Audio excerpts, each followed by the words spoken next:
Father, Son, Holy Spirit, they are one.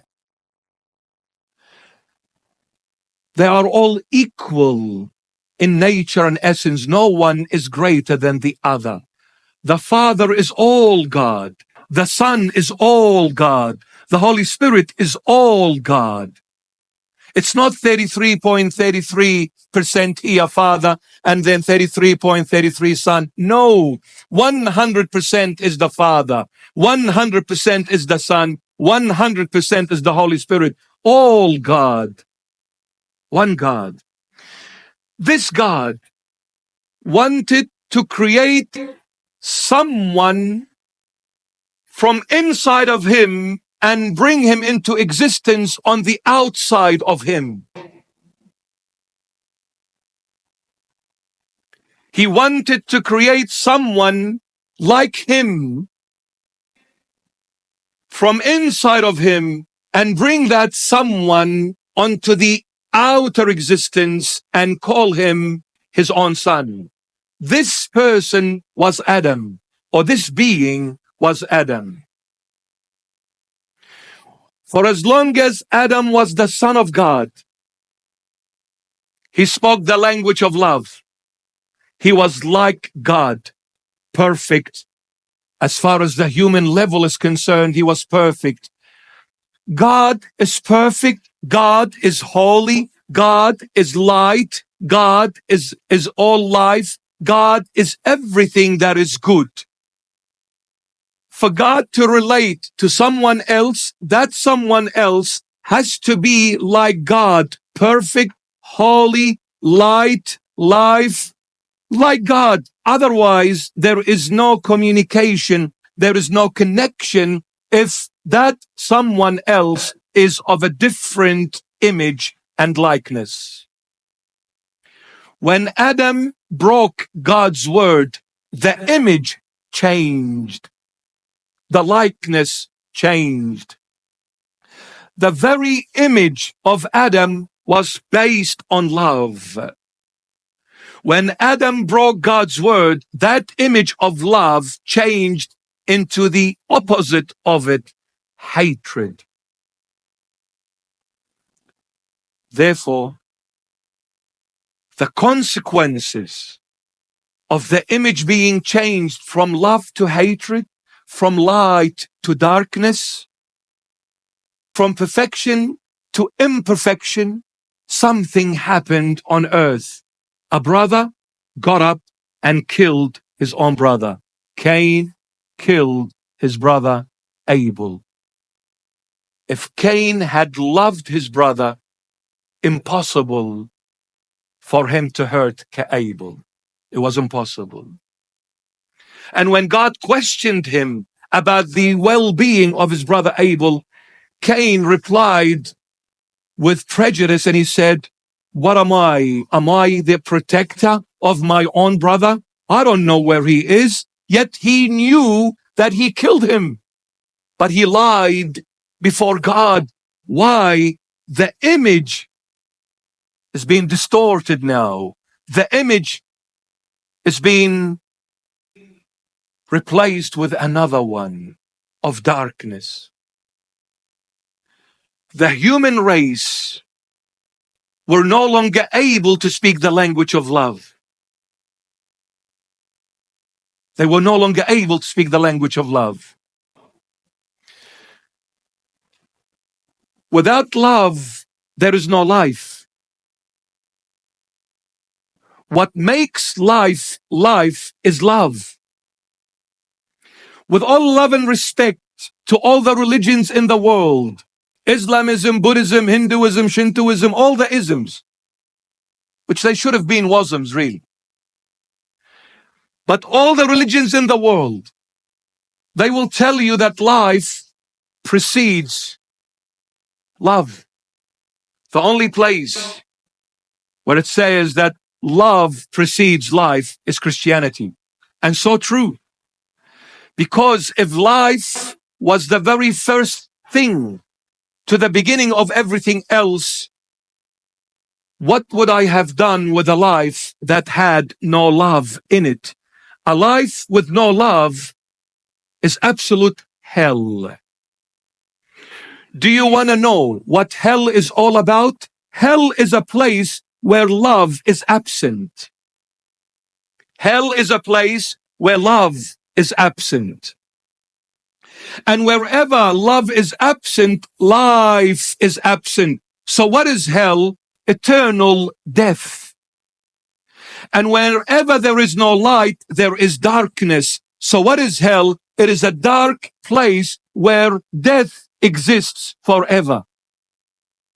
And whoever goes to hell cannot speak the language of love, for love is absent there. The image is no longer a son, the image is a slave.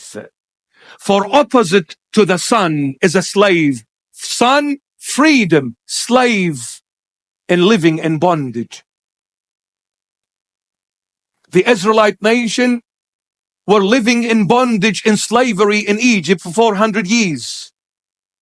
And the Lord God sent Moses to set them free. But how were they set free? By the Lamb of God that was slain.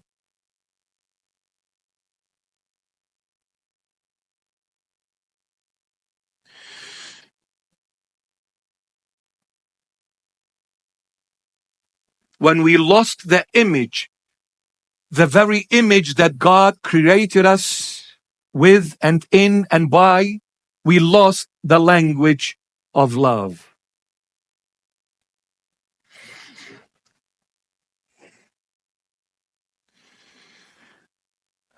The Holy Bible teaches us that God is love. He is not a love giver. He is love. He is love itself. So wherever there is love, there is God. Wherever there is God, there is life. Wherever there is life, there is freedom. Wherever there is freedom, there is peace. Wherever there is peace, there is prosperity. There is everything of good nature. We lost that image, which is love. If you notice the Old Testament people, the entire Old Testament, you read it from Genesis to Malachi or Malachi, and if you even go to the second canonical books, Maccabees and the rest, you will see that the entire Israelite nation of the Old Testament frantically tried everything under the sun through their own powers to achieve one thing: to live. They tried everything just to live. If I ask any one of us, do you want to die? The answer will be, of course not. I don't want to die. I want to live. And this is why so many of us migrated from their homeland and seeked refuge into a country called Australia, America, Europe, Canada. If I ask you, and even including myself, why did we leave our own countries, the place of our own birth? Why did we leave that country and come to Australia and other countries in Europe? Because we were seeking a better life. Nobody left their country seeking religion. No one. God did not create you to be a religious person. God created you to live. And the only way to live is to remain in love. As long as you are in love, you're living. The moment you walk out of love, you are dead. Even if you are alive, you're dead. We could have our eyes opened. We could be breathing, going, coming, building an empire like so many people are doing in our time and age. But as long as they are outside the image of God and the likeness of God, they are dead, because they are not walking in the perimeter of love. And the moment they stepped out of that, they died. For where there is no love, there is no life. That's why we left our countries, because we were no longer safe there. There was persecutions, there was martyrdom happening, killings, Iraq, Syria, Egypt, you name it, Lebanon, and so many parts of the world where there is instability, no security, no safety net whatsoever. They left their homeland seeking a place where they find life, peace, freedom. The world is trying frantically to reach this place where they can find everything they lack, where they can find their life, their freedom, their stability, their prosperity. So the world tried in so many different ways, in so many different ideologies and systems. They brought in communism. They brought in existentialism. They brought in socialism. They brought in all kind of isms and democracy and the likes of it. Why are they bringing all these systems on? Because they want to live according to their own way of thinking. But everything they are trying is outside of God. And everything and anything that is outside of God is the opposite image of God. God is love. Then what is the opposite image of God? Is hatred. Who is hatred? Satan. Satan. That's why the Holy Bible tells us that the world has been placed into the bosoms of Satan.